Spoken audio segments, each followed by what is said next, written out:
Hello viewers, আসসালামু আলাইকুম। আশা করি সবাই ভালো আছেন। আজকে উপস্থিত হলাম আপনাদের মাঝে লাউ দিয়ে ইলিশ মাছ রান্নার রেসিপিটা নিয়ে। তো আমার বাড়ির একদমই উঠোনে আর কি, বাড়ির গেটের বাইরে আর কি উঠোনে আমার হচ্ছে একটা লাউ গাছ লাগানো ছিল। তো লাউ বলতে কুমড়ো এটাকে বলে।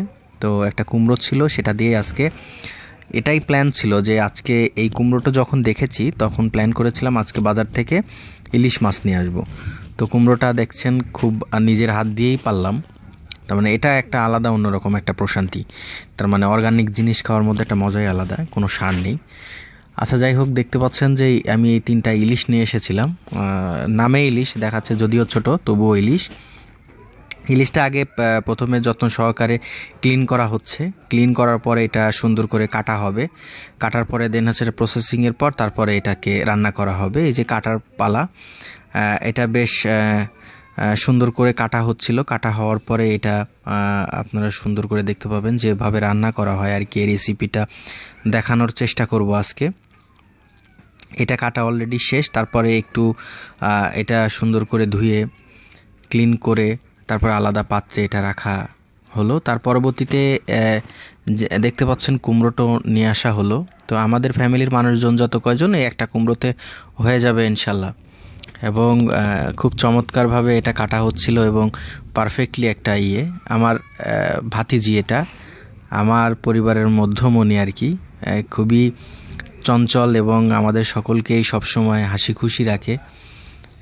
সে খুবই চঞ্চল, তাই তাকে ভিডিওতে নিয়েছিলাম। এই যে তার পরবর্তীতে তাকে একটু কোলে নিয়ে আবার দেখালাম। তার পরবর্তীতে এখন সুন্দর করে কাঁচামরিচ পেঁয়াজ কুটে আলাদা আলাদা করা হচ্ছে। তারপরে পরবর্তী মশলা যেগুলো লাগে, জিরা বাটাটা করা হচ্ছে।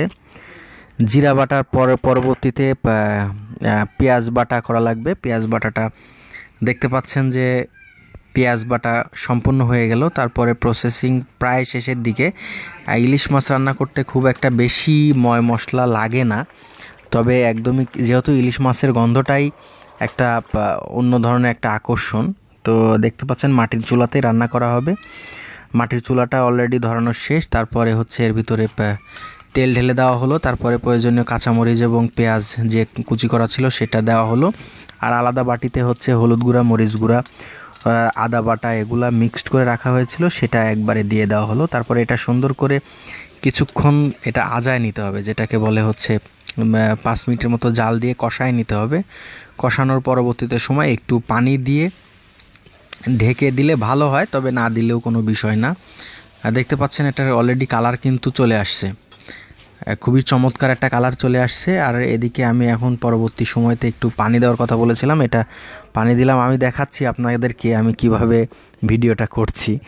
তো যাই হোক, এখন মোটামুটি একটা করা হয়ে গেছে। মাছটা ঢেলে দিলাম। ঢেলে দেওয়ার পরে দেখেন কি চমৎকার একটা কালার আসছে। এটাকে পরবর্তীতে ঢাকনা দিয়ে ঢেকে রেখেছিলাম।